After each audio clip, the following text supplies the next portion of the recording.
Di na mapigilan ng paglisan kaya paalam na. Pagod na ang puso at isipan para unawain ka. Tampuhan, sigawan na madalas pa sa ating lambingan. Siguro nga kailangan ng umiwas bago pauwi pa sa sakitan.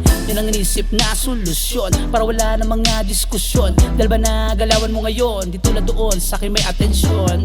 Huwag mo na itanong kung bakit sa akin wala ka ng malasakit.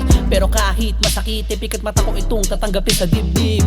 Pagod at said, puro hinanakit sa mga salita mo sa akin na masasakit. Panay pangit at galit, pakiwari na palagi mong sambit. Pero kahit na magalit, mas pinilit tiisin ang iyong pagsusungit. Mas sinisip at sinilip ko pa rin pagmamahal mo sa akin kay lupit. Di ba natin mapipigilan saktan ng ating puso't isipan?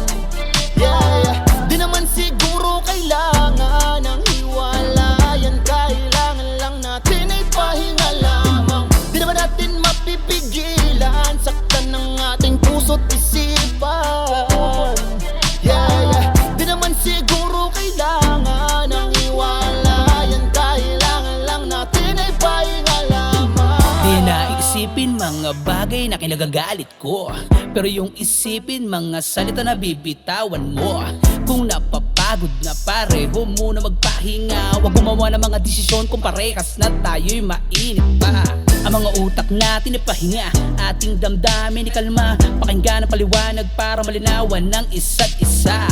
Lungkot at galit palitan, ngitian ating simulan. Pagmamahalan natin sa isip ay laging balikan. Huwag sayangin mga sinimulan dahil lang sa mababaw na dahilan. Negatibong hangin sa atin ay agad natin palitan. Ibulong mo sa akin ang dahilan para lang magawan ko ng paraan. Ang mga kinagagalit mo sa akin agad kong wawakasan. Di ba natin mapipigilan saktan ng ating puso't isipan?